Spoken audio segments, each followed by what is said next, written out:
The X-Zone Radio Show with Rob McConnell is largely an opinion talk show. All opinions, comments, or statements of fact expressed by Rob McConnell's guests are strictly their own and are not to be construed as those of the X-Zone Radio Show or endorsed in any manner by Rob McConnell, Relmar McConnell Media Company, the X-Zone Broadcast Network, its affiliated networks, stations, employees, or advertisers.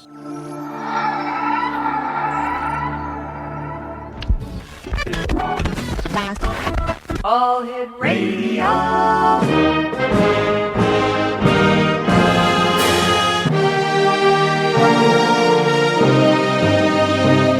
Welcome to the X-Zone, a place where fact is fiction and fiction is reality.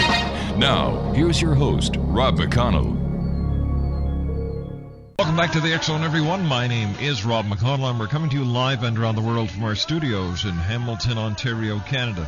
If you'd like to give us a call, our toll-free number is 1-877-528-8255. That's toll-free throughout the U.S., Canada, Alaska, and Hawaii at 1-877-528-8255. Our email address is xzone@talkstarradio.com. On MSN Messenger, talkstarradio@hotmail.com. And you can watch, listen, and chat at www.xzonetv.com. And our main website is xzoneradio.com. Starting on Monday, June the 2nd at 10 a.m. until 2 p.m., The Sounds of the X. It's our music show that will be 4 hours live every day from our studios here in Hamilton, and you'll be able to listen to it and watch it at xzonetv.com. It features New Age artists, the music that we play on the show, up-and-coming artists from around the world. It's going to be a venue for people in the music industry to get out there, and it's going to be filled with trivia, facts, contests, as well as some great musical guest interviews. And I'd like to thank Mike Woods, who is helping us launch this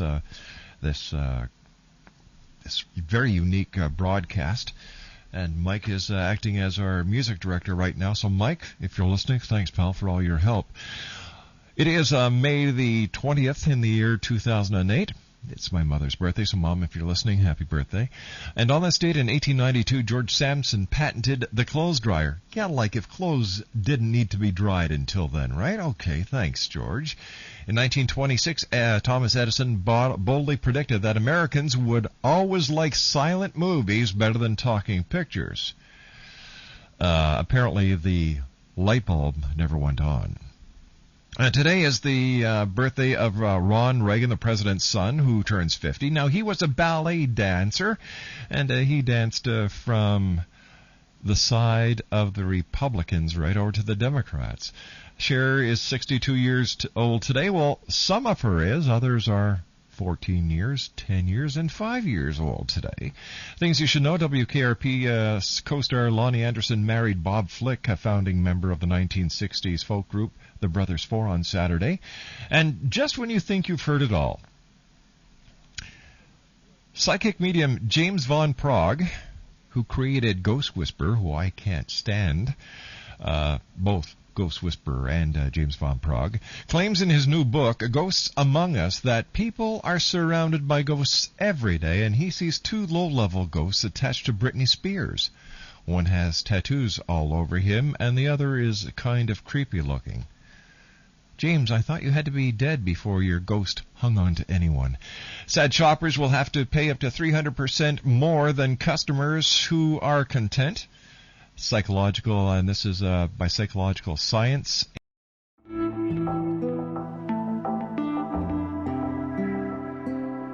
Take a step back in time and discover old Florida cuisine at Marsh Landing Restaurant in Fellsmere. Enjoy delicacies such as frog legs, gator tail, catfish, and swamp cabbage, or enjoy the more traditional cuisine like hand-cut Angus steaks, ribs, and seafood. Join us for breakfast with a southern flair featuring sweet potato pancakes, biscuits and gravy, and much more. Planning a party? Marsh Landing's private dining room can accommodate groups from 8 to 80 people. While you're visiting, enjoy the historic pictures, artifacts, and stories that line the walls. Marsh Landing is truly a unique experience. Marsh Landing Restaurant, 144 North Broadway in historic Fellsmere, or visit marshlandingrestaurant.com. Marsh Landing, Old Florida cuisine at its best.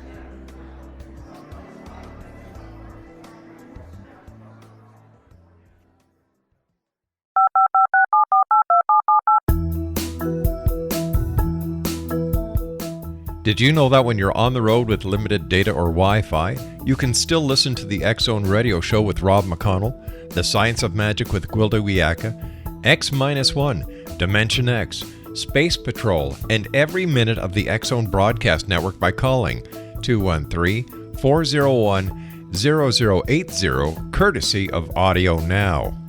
No smartphone, app, or internet needed. It saves your data plan, and it's free if you have unlimited minutes. Call 213-401-0080 to listen on any phone, anytime, anywhere. Remember 213-401-0080 for the best of the paranormal, parapsychology, and sci-fi radio programming anywhere, 24/7, 365.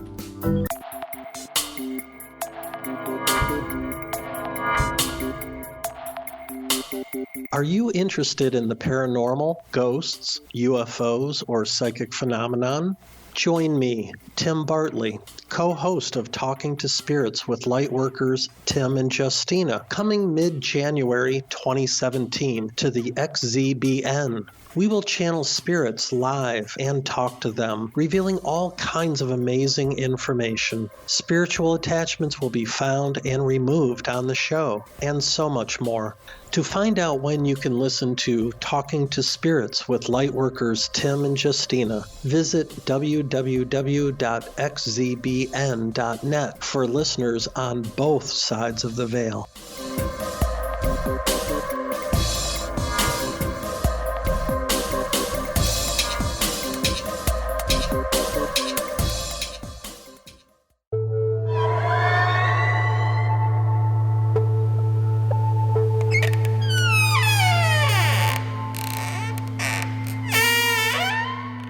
Hi, this is Larry Lawson, host of Paranormal Stakeout, here on the X-Zone Broadcast Network. I would like to invite all of our listeners to the second annual Para-Unity Conference, January 27th through the 29th in Fellsmere, Florida. We have some exciting speakers, including Brian Cano from The Haunted Collector, author Andrea Perrin, whose book inspired the hit movie The Conjuring, and our own Rob McConnell. There are events for the public as well as opportunities for paranormal teams to come together to share information. We also have opportunities for our guests to participate in some investigations of Fellsmere's most haunted locations. Check out my website at www.paranormalstakeout.com or www.paranormalfbi.com for times and details. Hope to see you there.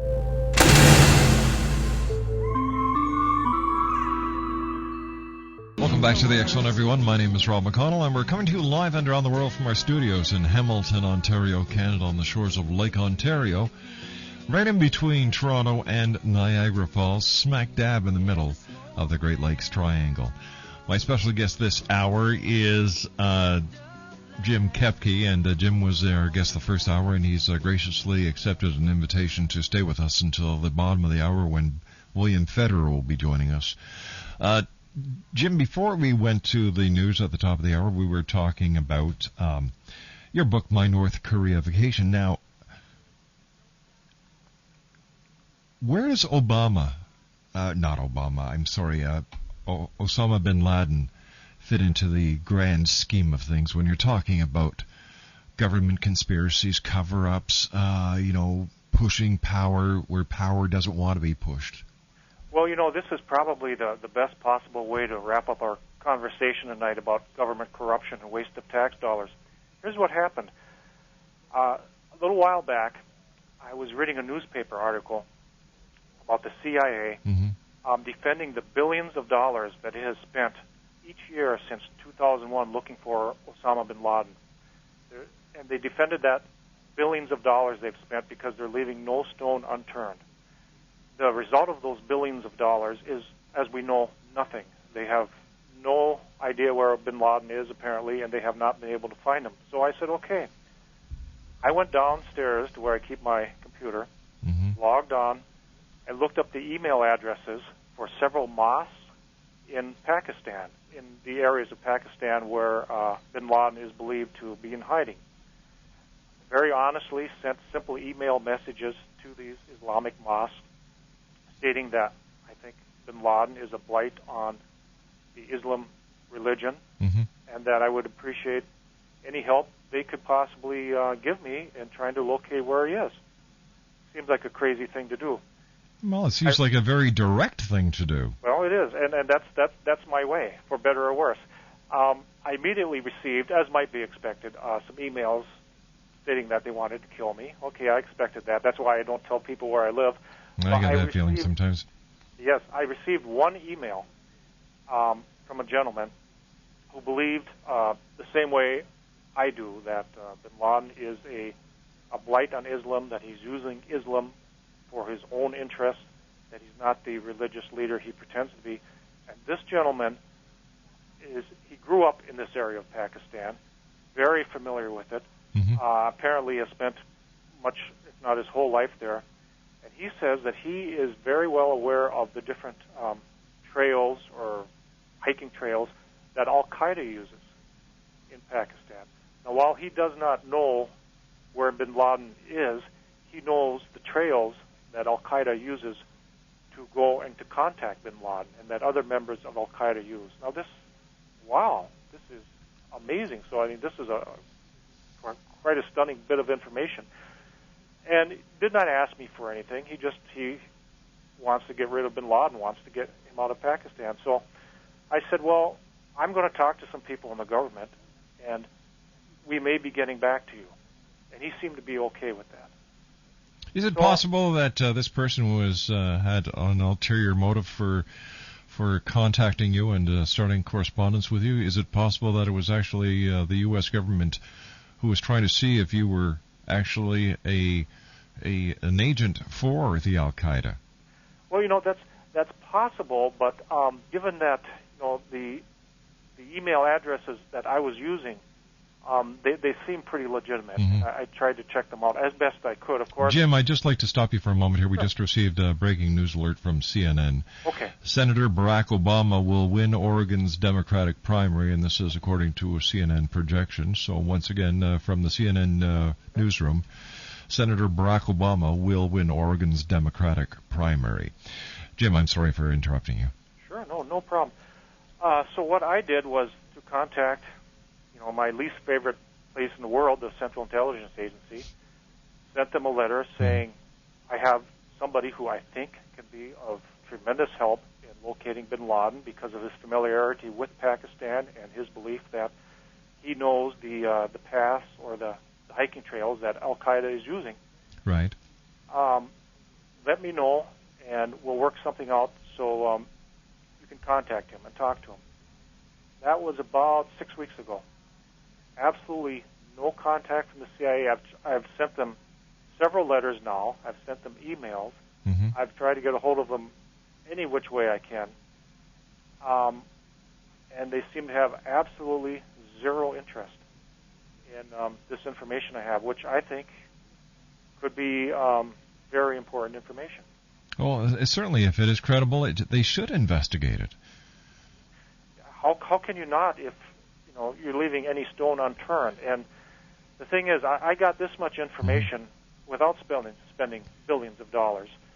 Jim, when it comes to Osama bin Laden, it boggles my mind that with all the technology that the U.S. government and intelligence agencies have, that they are unable to find him. I think they know exactly where he is, but they can't afford to bring him in because he is the key factor when it comes into the 9/11 conspiracy theories. If they bring him in and he can prove that Al-Qaeda had nothing whatsoever to do with the downing of the Twin Towers and the acts of so-called external terrorism on September the 11th, it would overthrow the government in a way that we have never seen a government being overthrown before in a democratic society. That's true. And again, I don't know what the motive is of the CIA, but it just seems unbelievable to me that they would not want to follow up with this gentleman.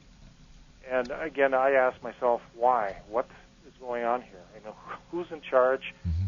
What are they really? You know, what do they really want to accomplish there? It does make somebody wonder. 1-877-528-8255. X-Zone Nation is toll-free. Jim Kopke's our special guest. His website, www.jimbooks.net. So what is the next project that Jim Kopke is undertaking? Well, you know, I'm going to continue to work away. There's some other stuff going on with my research into Al-Qaeda. And, you know, maybe I'm just not smart enough to know when I should stop. But that's kind of where I'm heading right now. And between that and the Kennedy investigation, and I work full-time, I have my hands pretty full at night. What do you do with the government, Jim? Right now I'm a project manager, which involves working with budgets, trying to get different, depending on what the politicians want done at any given time, trying to implement different projects. And I'm actually trying to give the taxpayer their dollar's worth. So, which is always a struggle. That, you know, giving the taxpayer their money's worth is always a problem. Why is it a problem? I thought it would be simple for the government to work in such a manner that the citizen would be happy, yeah, right, and that the politicians would be happy. Well, you're right. It should be, but it's not. And again, much of the problem comes from on top. I'll give you an example. Sure. Some years ago, when I was working with a government agency, I found that there was a program that we contracted for that wasn't making the grade, and I pulled the people into my office and I said, we're not going to be able to renew your contract, and huge cost savings to the organization I was with. About 2 hours later, I received a call from the elected official who ran my department, and he said, nope, I don't care if those people don't do anything. I have connections with them, and you're going to continue to fund them. So what do you do? Well, let's see. What would I do? Yeah. Well, I would say too bad. This project or these people don't cut it. They don't make the grade. There's no need for them. And I would, in my gutsy mannerism, and maybe this is why I'm not in politics or employed by the government, is too bad. I'm a public servant, and I'm serving the public. I think you should run for office, Rob. You kidding? My wife suggested that, and I said I'd be dead before I even paid the nomination fee. Honesty and politics don't go hand in hand, my friend. That's true. We found that out. Yeah, and you know, it's, you know, I feel sorry for the youth of today because they're growing up into a political arena that is like a three-ringed circus. Sure. You know, and man, we're leaving them in one hell of a mess. Quickly, Jim, is it possible? Now, I don't know what your thoughts are on UFOs or UFO crashes or aliens, but would it be possible for the government of the United States to suppress the events of an actual UFO crash, UFO landing, and the retrieval of alien bodies? In your experience, and this is just your own opinion, Jim. If such a thing happened, I think it would be absolutely a guarantee that the government would try to do that because they're always afraid to share things with the population because they don't want the population telling them what to do with this stuff. They want to be able to control that, and you can only do that if you suppress the truth, if you keep everything secret. But all right, if that's the truth, Jim, then why did the government let it out that Bill Clinton had his affair with Monica Lewinsky? I think they blew that one right by them. You know, they're not 100%. Oh, there's a play on words if I ever heard it. Yeah, I enjoyed that actually. But with the Kennedy assassination, once in a while somebody comes out and said, "I have information. You know, I know something," and that person winds up dead. And so that's how these things are usually dealt with. But most people realize that they need to keep their mouth shut. Well, obviously Monica didn't. All right, you and I have to say so long for now. Jim, thanks very much for joining us tonight. Great pleasure talking to you. Keep us in touch, and it's always great having you here on the show. Jim Kopke, www.jimbooks.com. When we come back, William Federer will be joining us right here on the X Zone on the Talkstar Radio Network.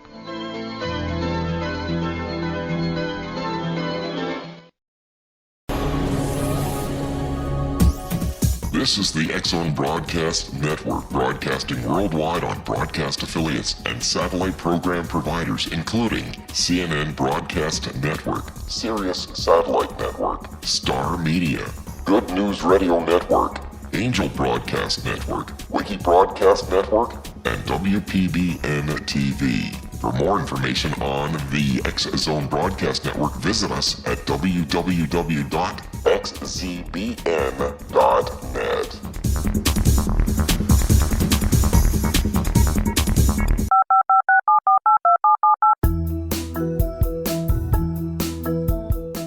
Did you know that when you're on the road with limited data or Wi-Fi, you can still listen to the X Zone Radio Show with Rob McConnell, The Science of Magic with Gwilda Wiyaka, X-1, Dimension X, Space Patrol, and every minute of the X Zone Broadcast Network by calling 213-401-0080, courtesy of Audio Now.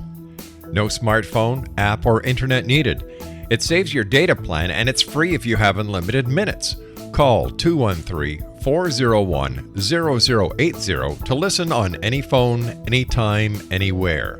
Remember, 213-401-0080 for the best of the paranormal, parapsychology, and sci-fi radio programming anywhere, 24/7, 365.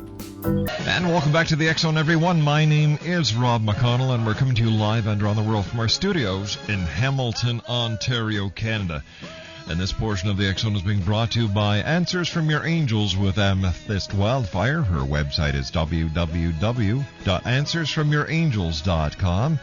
And from Adita Wegman, who is the author of Nostradamus, Dream Interpretation's Guide, Real Dreams Predicting Your Tomorrow. Well, the power of the stars, how to use them, and how they move us humans. Visit her website at www.nostradamusdreams.com.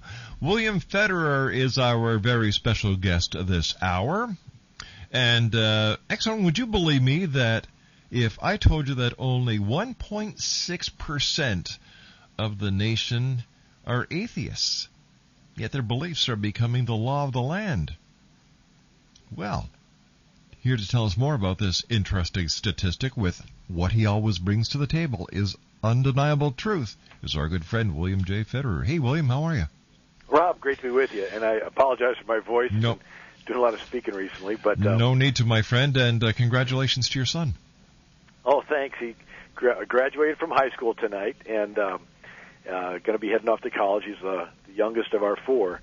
So anyway, it's sort of one of those changing type times which we haven't quite totally grasped yet, but we're looking forward to seeing what all the future for him. Well, I'm sure that you and the missus are very proud, and rightfully so. Well, thank you, Rob. Tyranny of the atheist minority. 1% of the population, or 1.6, and they're causing all these problems?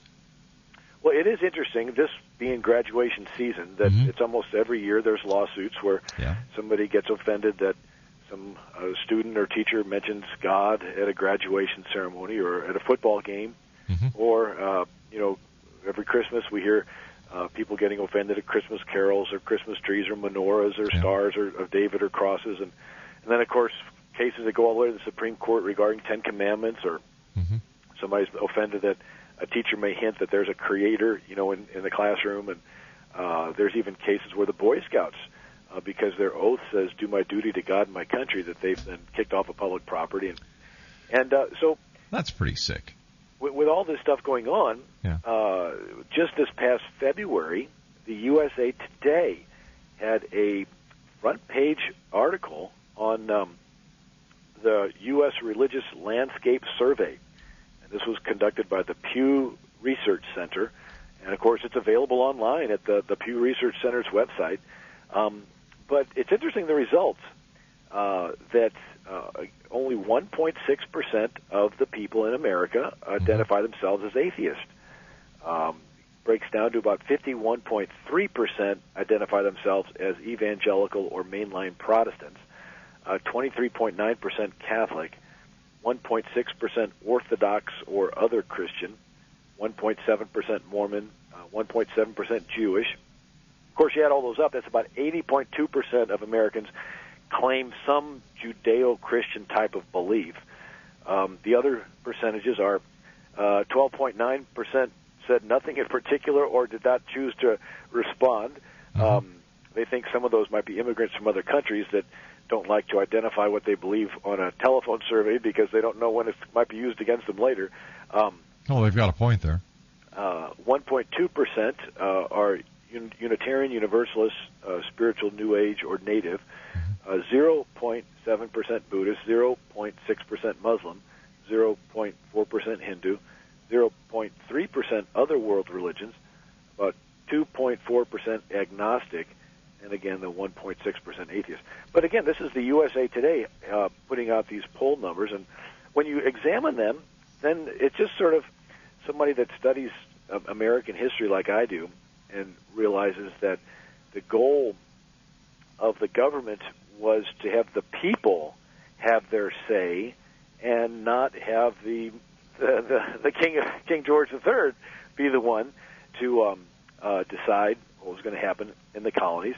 And so there's all these founders that wrote all these different articles and writings throughout American history where they talked about the people being their own rulers, like Lincoln's Gettysburg Address, November 19th, 1863. Lincoln said that this nation under God shall have a new birth of freedom, that government of the people, by the people, and for the people shall not perish from the earth. And then you ask yourself, okay, well, what do the people believe? And lo and behold, the Harris poll says that 90% of Americans believe in God. The Newsweek poll said 91% of Americans believe in God, and the Fox News poll said 92% of Americans believe in God. And so you look at these different polls, and the vast majority of quote-unquote the people do believe in a deity, a creator. May not all agree on who he is and so forth, but we agree that there's a higher power up there somewhere. But when you see the laws being changed to accommodate the 1.6%, then it almost looks like we're switching away from a form of government where the laws reflect the views of the majority of the people into a form of government where the laws reflect the views of a minority of the people, which is what the country rebelled from England from at the beginning when one of the quotes from Franklin Roosevelt, and interrupt me at any time, but Franklin Roosevelt was running for his re-election in 1936. So we have a Democrat primary campaign going on. Well, in 1936, Franklin D. Roosevelt accepted the Democrat Party's renomination for president. And he gave a speech, and in his speech he said, in 1776, we sought freedom from the tyranny of a political autocracy from the 18th century royalists who held special privileges from the crown. It was to perpetuate their privilege that they governed without the consent of the governed. That's an interesting statement there, that these royalists governed without the consent of the governed, that they denied the right of free assembly, the free speech, and they restricted the worship of God. And so here's Franklin D. Roosevelt in his Democrat Party renomination speech talking about a minority at the time of the founding. Of course, they were all Church of England, the king was, that they restricted the worship of God of the other different denominations. And so today we see the restricting of the worship of God by the will of the minority. And so it's just an interesting study when you look at the democracy versus a tyranny type of government. It seems that we've done a complete circle. Well, it does. And one was political, and this one is religious. Yeah, it's interesting. Some of the other quotes, Alexander Hamilton said, "The will of the people makes the essential principle of government. Jefferson wrote in 1816, "Try every provision of our Constitution and see if it hangs directly on the will of the people." And but then it's interesting. Right prior to the Civil War, we had a Supreme Court which made a bad decision. It was the Dred Scott case of 1857, and it starts off. I don't know if you've ever read it, but it starts off saying all men are created equal, and so it sounds like it's going to go pretty good. But by the time you get done reading it, it says that slaves are so far inferior they should be enslaved for their own benefit. Exactly, and nobody, it's a great beginning, but the end sucks.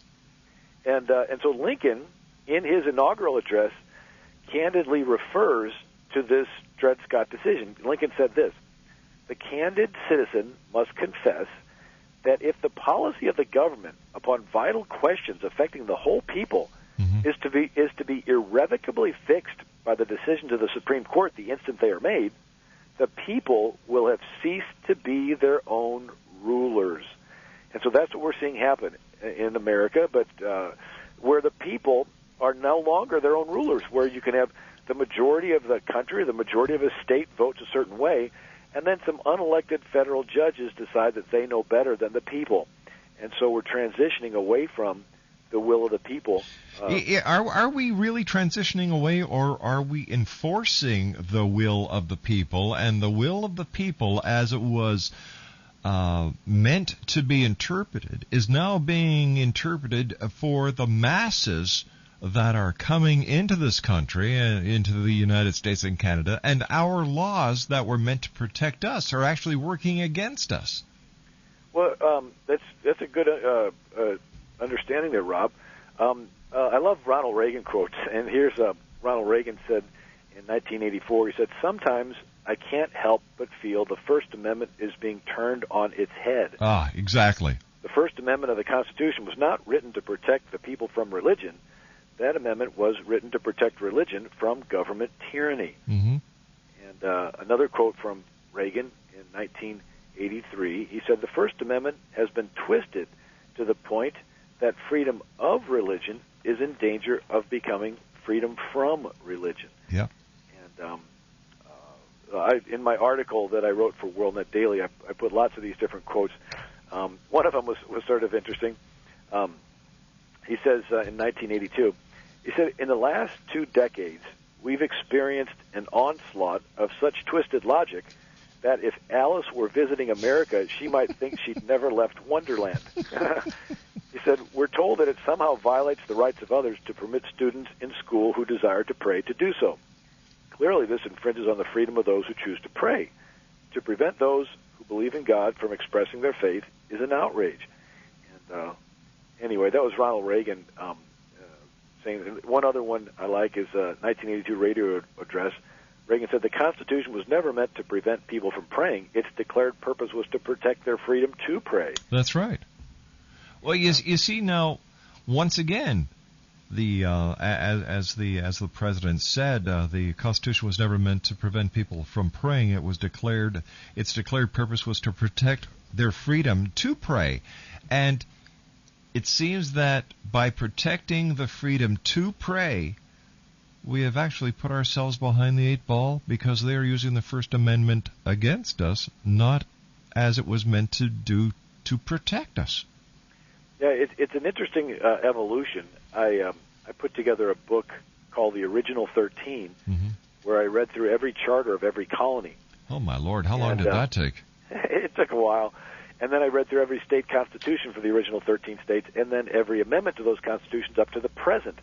So you get a snapshot picture from Virginia in 1606 up until 2006, and you get Massachusetts and Connecticut and New France up there in Canada, and all the different charters for these colonies all mention faith, all mention God. Most of them mention Christianity, and then the problem was, though, each colony had its own preferred denomination. So whereas New France was Catholic, we had Virginia was Anglican, and it was established Anglican. And establishment meant 3 things. Everybody in Virginia had to be a member of the Anglican Church. If not, you were a dissenter or a nonconformist, and you were a different leaders would persecute you to different degrees, but the official church was Anglican, and everybody had to pay taxes to support the Anglican Church, and you couldn't hold public office unless you were an Anglican. Mm-hmm. And it was established that way up until 1786, after the Revolution. And then Massachusetts was established Puritan, and they chased out the Quakers and the Baptists, and then Rhode Island was founded by the Baptists. Connecticut and New Hampshire were founded by Congregationalists. New York was originally Dutch. It was New Amsterdam, and it was founded by the Dutch Reformed. And they chased out Lutherans and Quakers. And then Delaware and New Jersey were founded by Swedish Lutherans. Gustav Adolphus, the King of Sweden, sent out his explorers to found New Sweden. Unfortunately, it was taken over by the Dutch after a few years, and then that was taken over by the British after a few years. But Pennsylvania was founded by Quakers, Maryland was founded by Catholics, and Georgia was founded by plain Protestants. Their original charter in 1732 said, "And all persons except papists shall have a free exercise of their religion." So papist, that means papal, that's Catholic. So in Georgia, everybody except, matter of fact, in the colonial era, the British attacked Canada and New France, and a whole lot of the Acadians fled down the rivers, and that's where Nathaniel Hawthorne wrote the famous Evangeline story. Anyway, but they came down the rivers, down the Mississippi, and they wanted to go into Georgia, but they were only allowed to stay the winter because the people in Georgia said it was a Protestant colony. So the next year they fled to Louisiana, which was French territory, and these Acadians from Canada, the term ended up being pronounced Cajun. So your Louisiana Cajun, is really the Catholic Canadians that had to flee when the British took over up there. Stand by, my friend. You and I have to take a commercial break. William J. Federer is our special guest. His website, www.americanminute.com. William and I will continue on the other side of this commercial break, right here on the Talkstar Radio Network in the X Zone. Don't go away.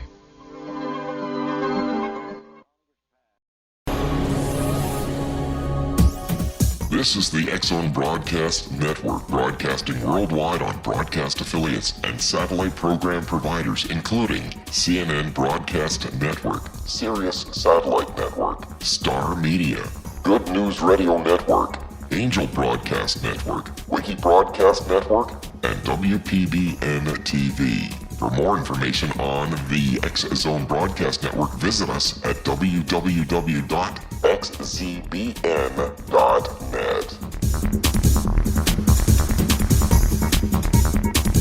19 Sergeant Central. 19 Sergeant, check. Officers on the scene. Hi, I'm Larry Lawson, host of Paranormal Stakeout. With over 36 years in law enforcement, I have learned a few things. The most important is the proper gathering and preservation of evidence is vital to putting the bad guy behind bars. It's no different in the world of paranormal investigation. Whether it's the search for the afterlife, cryptozoology, UFOs, and extraterrestrials, how we gather the evidence, preserve that evidence, and present it to a jury of our peers will make the ultimate difference in proving the existence of worlds and entities that are beyond our imagination. Join me, Larry Lawson, every week on Paranormal Stakeout when, along with my guests, we'll take a journey to prove with indisputable evidence what man has struggled to believe for centuries. Go to xzbn.net for the broadcast schedule and check me out at paranormalstakeout.com.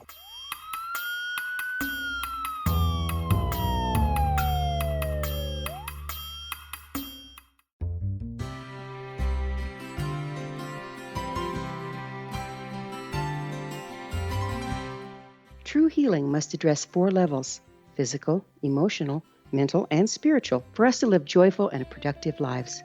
We tend to treat 3 of the 4, leaving the spiritual languishing. If you're tired of the same dysfunctional patterns cropping up in your life, Soul Balancing is for you.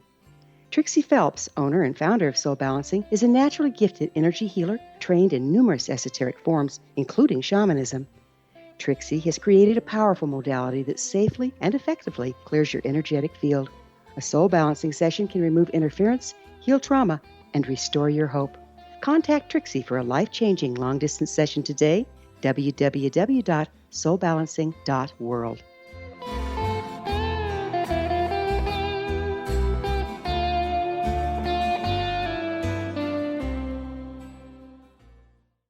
Welcome back, everyone. William J. Federer is our special guest. www.americanminute.com. Some of the things that are ticking off the atheists are they're offended by prayers at graduation and football games. They're offended by a cross or a Star of David. They're offended by Christmas carols or patriotic hymns. They're offended by Christmas trees and menorahs.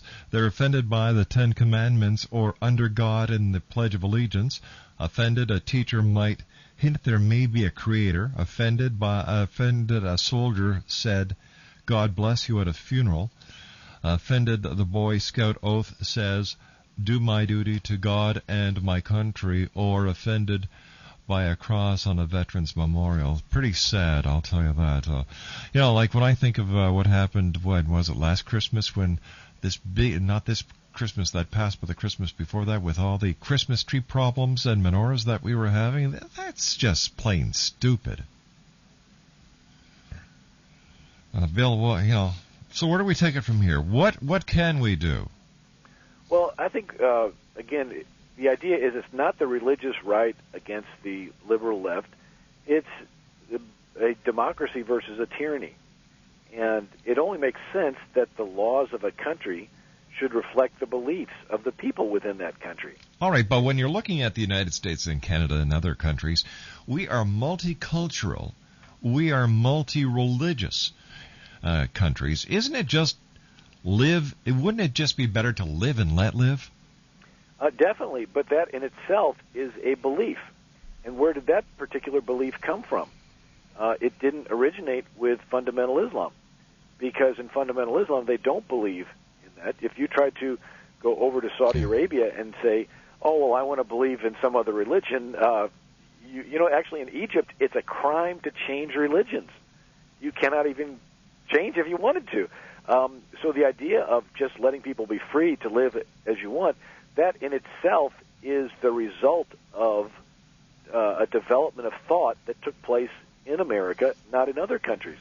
And what I do in my work is trace the origins of that. And it is fascinating. In the colonial era, you had each of these colonies had their own particular religious flavor. It was a different denomination. The attitude back then was, fine, you don't like our Puritan faith, go start your own colony. And so then Roger Williams fled, and he founded, Rhode Island. And Thomas Hooker fled and founded Connecticut. And so the idea was when the war with England took place, with the Revolutionary War, these different colonies had to learn to work together to fight the king.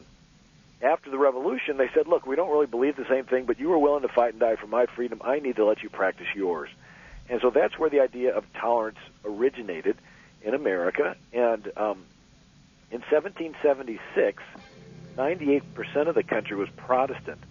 A little less than 2% was Catholic, and about 0.1% was Jewish.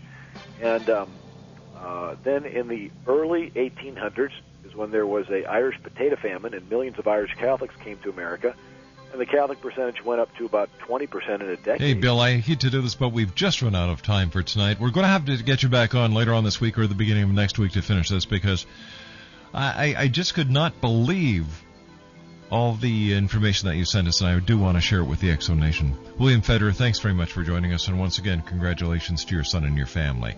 My name's Rob McConnell. When we come back from the news at the top of the hour, Harry Marvet is going to be joining us. We're going to be talking about Raiders of the Lost Ark, the new movie.